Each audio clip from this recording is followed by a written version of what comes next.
John chapter 20 records, again, the second most pinnacle event for the Christian. The first event, of course, we said is Christmas, and that celebrates the descension, Jesus' descension to earth, and Easter marks Jesus' resurrection from the grave and then subsequent ascension to earth.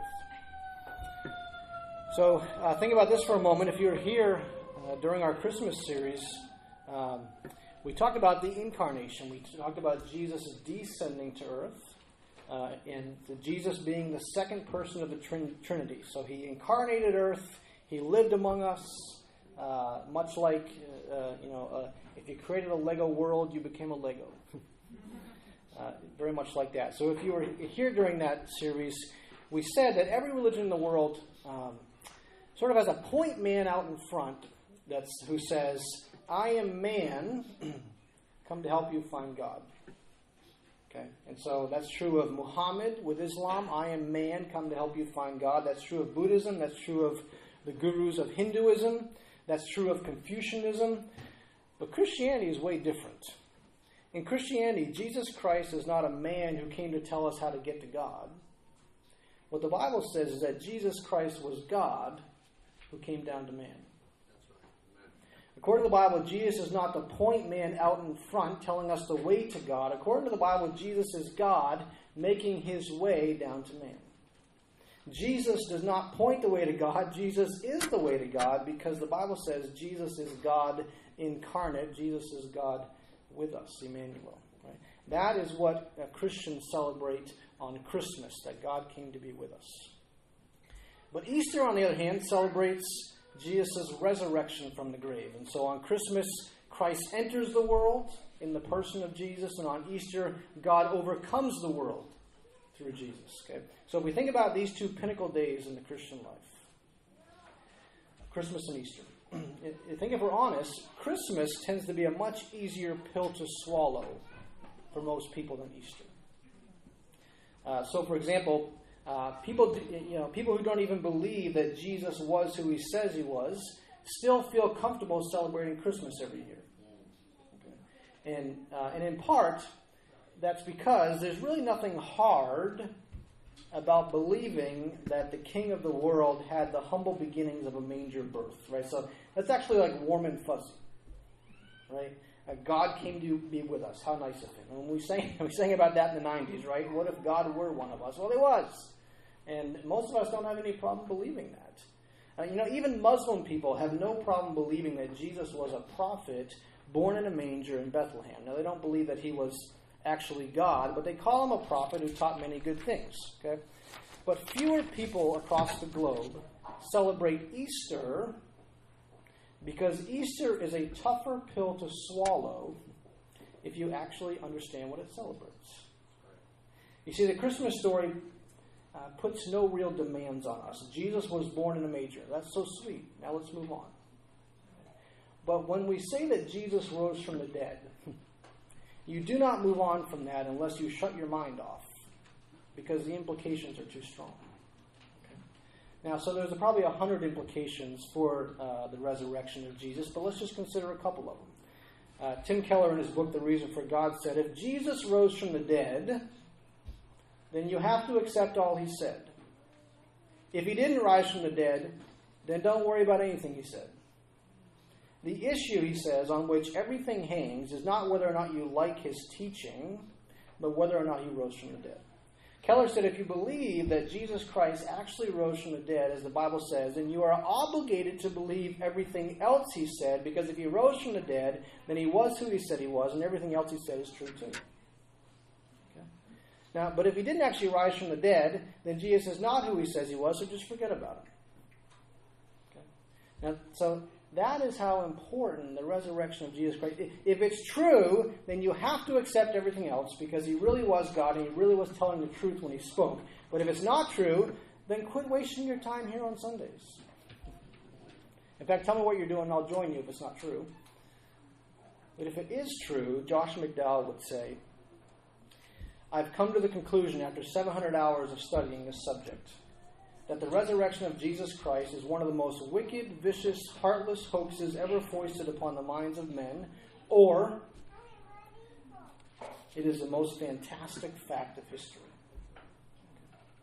In other words, either the resurrection is the best thing that ever happened in the world, or it's the worst lie ever propagated in the world, but it cannot be somewhere in between. It cannot be one of those things that's good for you but not so good for me. Okay? So we've come to an event in the history of the world which makes huge demands on us if it's actually true, and I think that's why Christmas is generally more celebrated than the resurrection. So this morning I want us to see three things from the resurrection story that Jay read for us. Number one, I want us to see the nature of belief in the resurrection. I want us to see the hope of the resurrection. And then thirdly, I want us to see the practical implications of the resurrection. So there are many different understandings about death. So let's talk about the nature of belief in the resurrection. There's many understandings about death today in the afterlife. Some people, for example, believe that when you're dead like Rover, dead all over, which means basically there is no afterlife.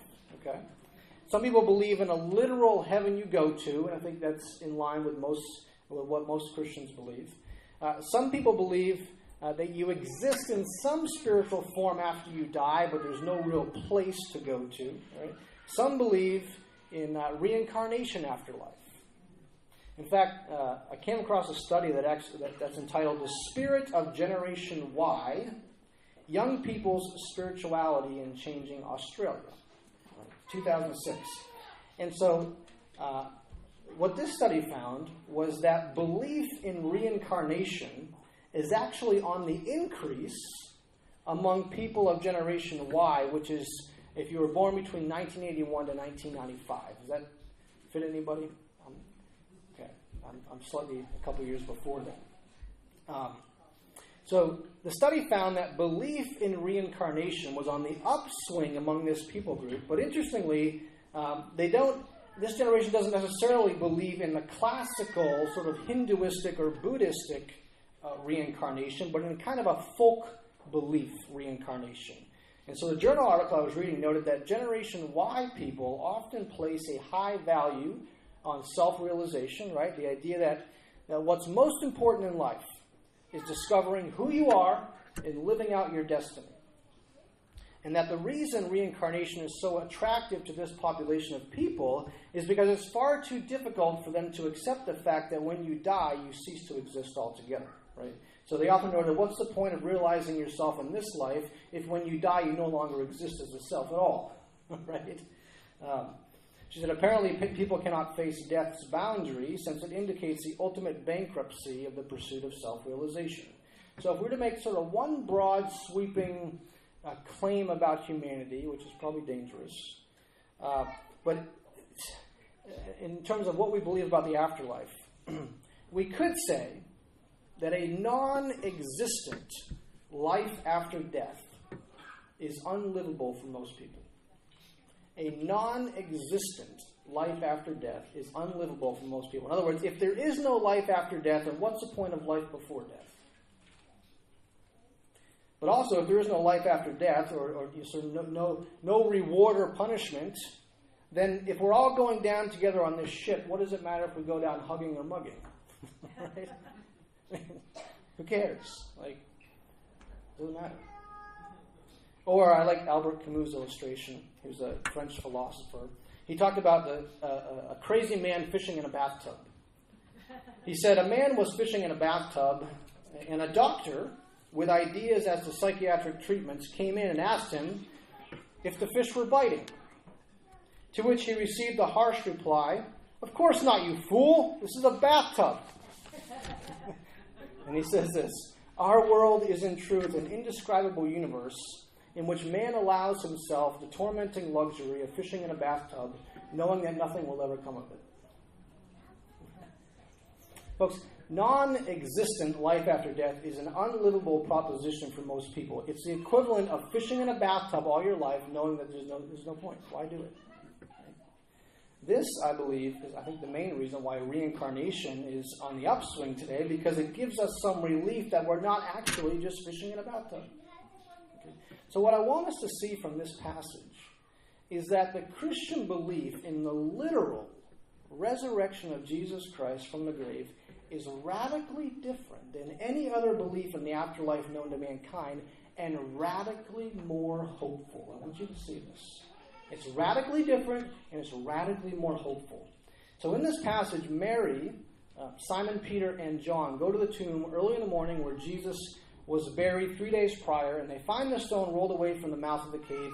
And when they look in, Simon Peter actually goes in. The other two look in. They find that Jesus' body was not there, but the clothing he was wrapped in was there. So most people who do not believe in the resurrection of Jesus Christ, that it actually happened, will read this resurrection story and usually give some sort of explanation like the following. They'll say, well, people at that time did not have our scientific knowledge about the world. Okay, they were credulous about magical and supernatural happenings. They could easily have fallen prey to reports of a risen Jesus because they believed that resurrections from the dead were possible. So something like that is an explanation of why they thought Jesus rose from the dead. So one explanation is that when these three people saw the empty tomb, they already had a belief system that said people occasionally rise from the dead. So the first thing they concluded when they saw no body was, all right, he must be walking around.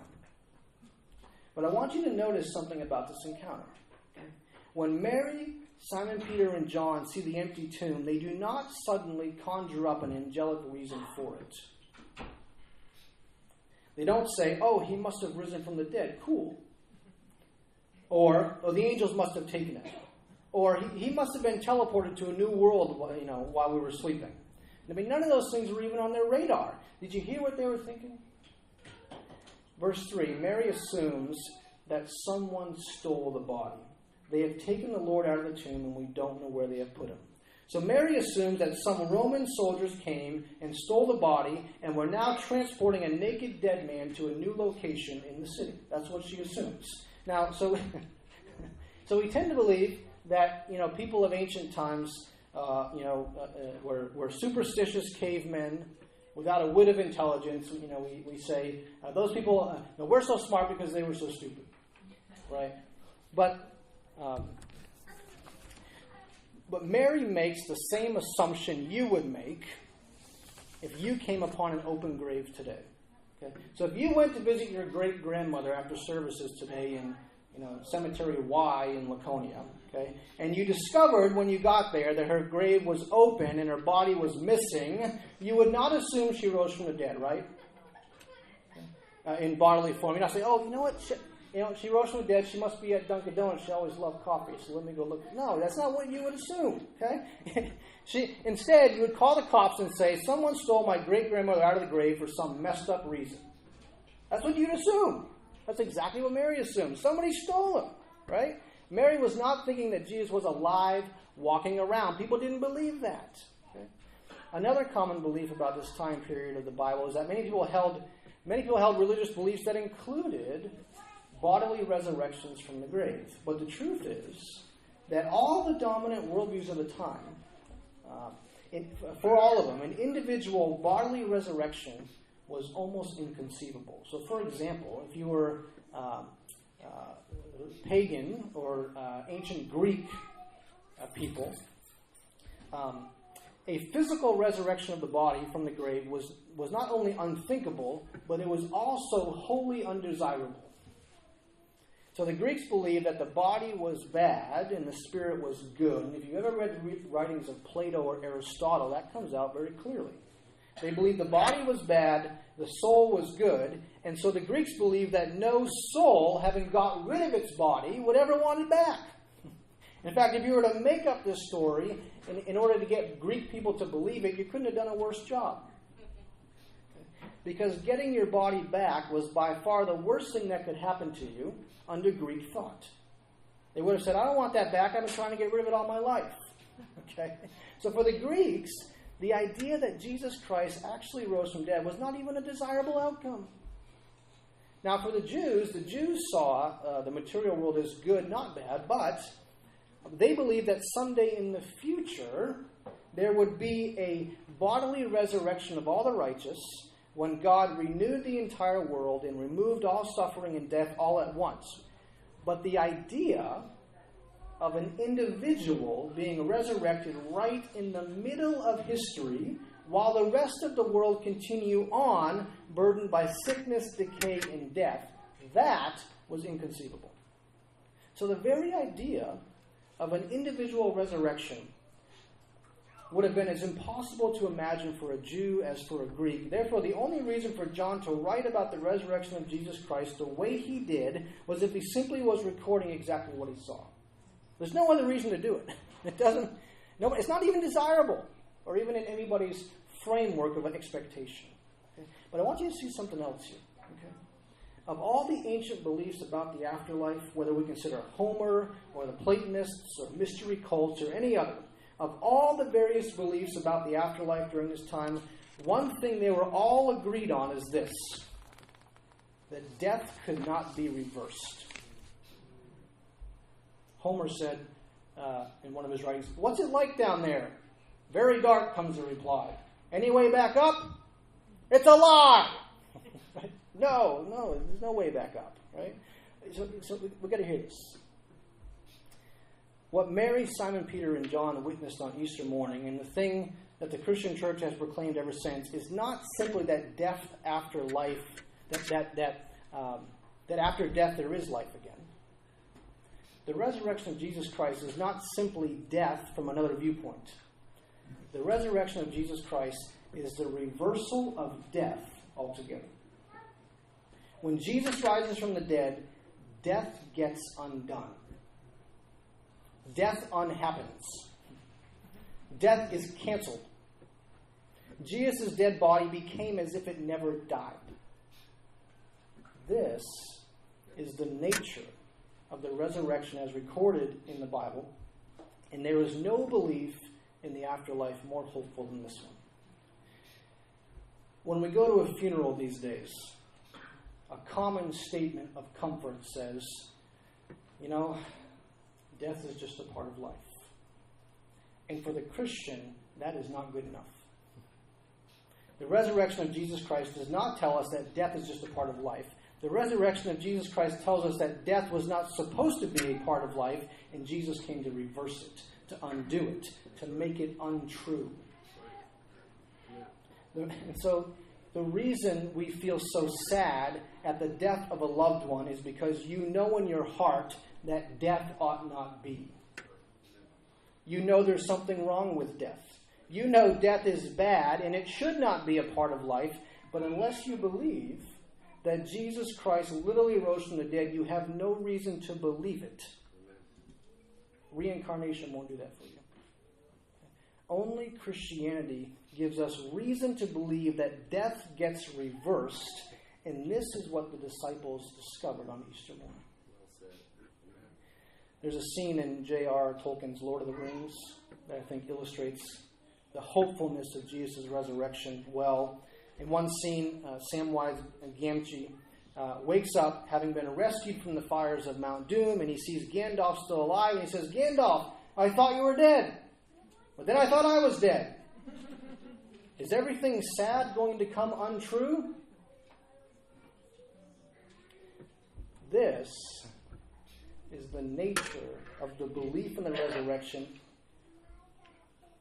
that everything bad will one day become untrue because Jesus Christ overcame and reversed death on Easter morning. So we see the nature of belief in the resurrection. It's not just life after death. It's the reversal of death altogether. The second thing we see is the hope of the resurrection. Okay? So if death is just a part of life, then Mary's weeping makes sense. If we must all live with the fact that bad things must come and there is nothing that can be done about them, then weeping is appropriate. So consider Mary's anguish of heart. Mary knows Mary knows a few things. Number one, Mary knows that Jesus was killed unjustly, right? She saw it. And she knows that everything he suffered undeservingly. So Mary is living with the anguish and despair and even the anger of the fact that gross injustice caused the death of Jesus. And now she comes to the grave, and must face more injustice. Not only did they kill Jesus unjustly, they stole his body unjustly too. So I believe that Mary's weeping is in large part because she is stuck in a world in which there seems to be no remedy for the injustices of the world. Mary goes from the injustice of the cross to the injustice of the burial, and it's more than she can bear. And then the angels appear to ask her a rude question. Did you get the question? They say, "Woman, why are you crying?" I don't know. This is my rendition. Why am I crying? What kind of question is that? They crucified my master unjustly, and now they've taken his body unjustly, and you ask me why I'm crying? I don't have time for this. She turns around to go look for Jesus, and there he is. So here's what the angels knew that Mary did not, and the reason for their question. The angels knew that Jesus was not crucified accidentally. Jesus was crucified by the will of God. You see, Mary believes that the whole world is out of control. You ever feel that way? Mary believes the world she lives in is controlled by the dictates of wicked forces and wicked people, and that life is one injustice after another.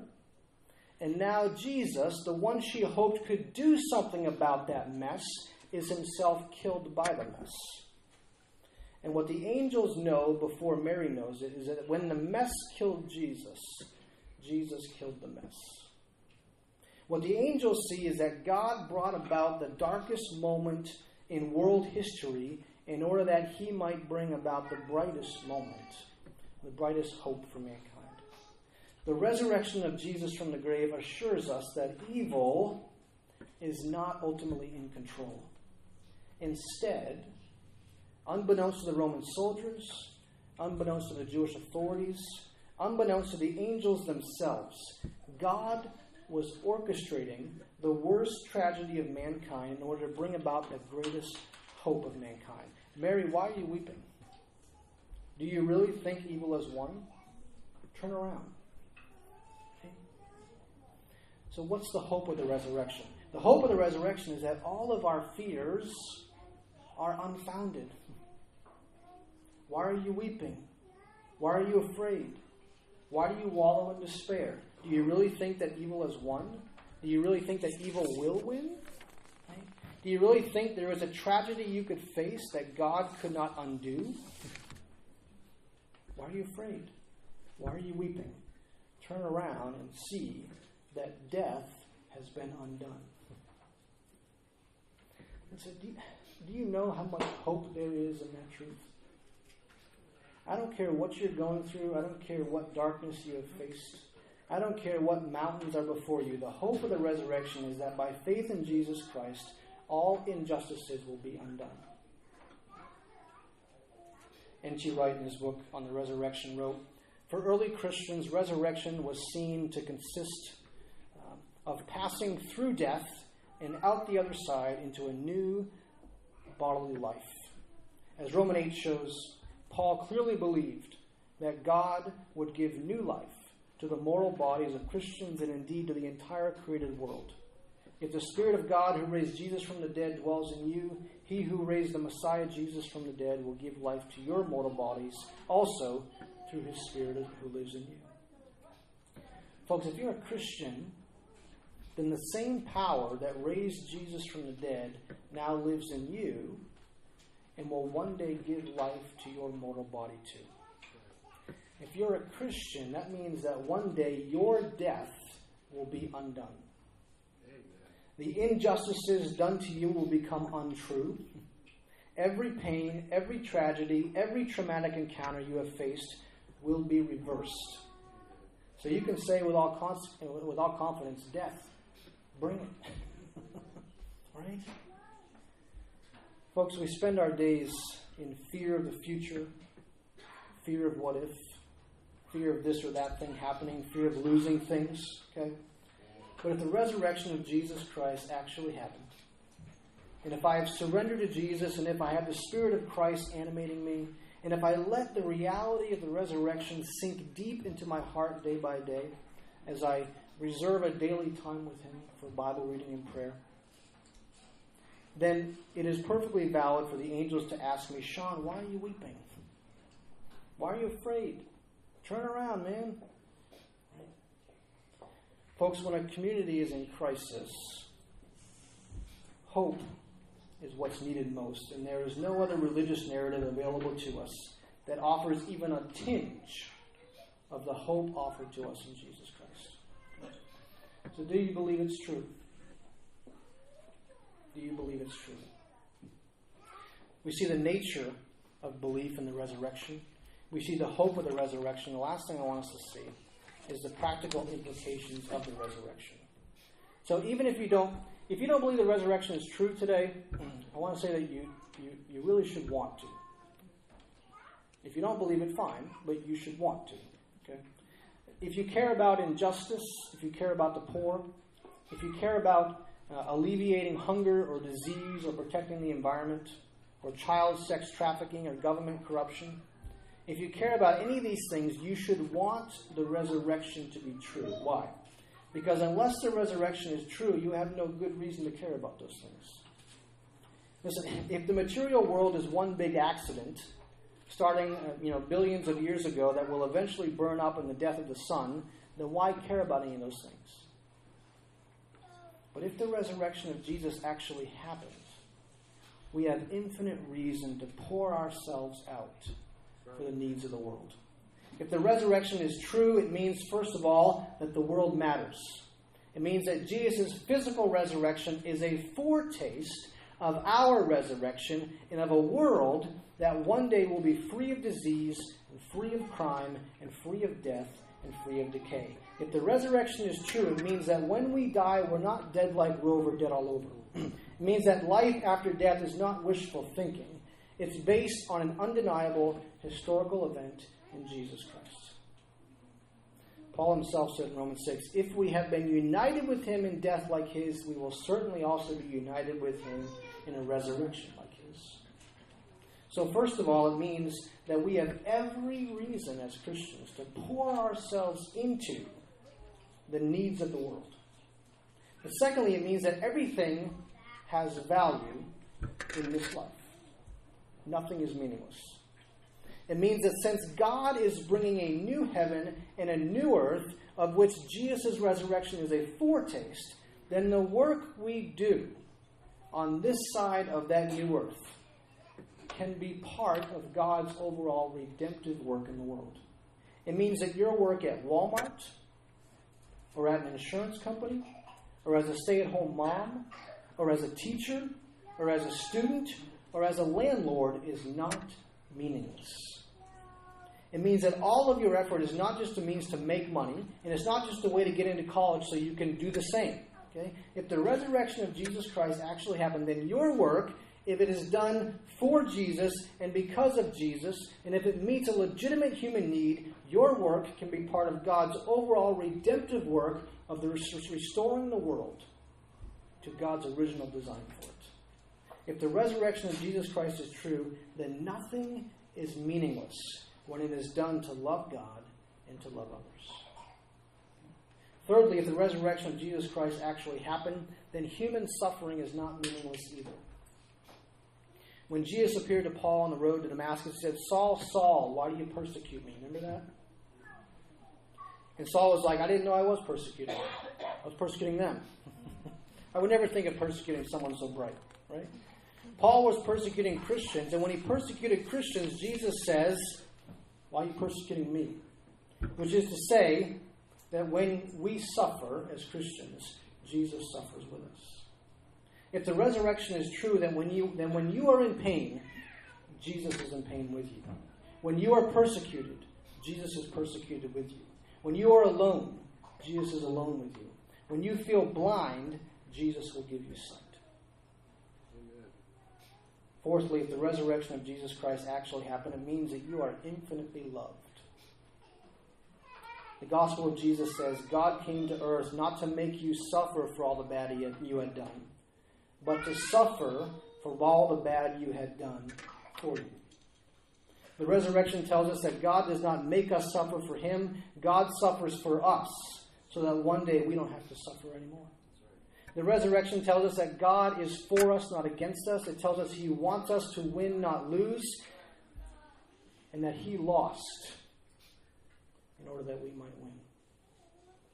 If the resurrection of Jesus Christ actually happened, you don't know how loved you are. You just don't know. And then lastly, if the resurrection of Jesus Christ actually happens, it means you don't need to weep. Turn around. Death has been undone and will be undone, and evil is not in control. Amen. And folks, for a city that feels out of control, there is no more hopeful message than this. Nothing. But do we believe it? Do we believe it? Does it sink into our hearts? Does it provide a calm to all of our engagements? Does it provide a hopefulness even when I watch bad news? Does it provide a peace for you in the presence of others who are suffering? If the resurrection of Jesus Christ is true, folks, it means everything. If it's not true, forget about it. But I believe it's true. I want to invite us to stand. We're going to read our communion scripture today, and then we're going to take communion.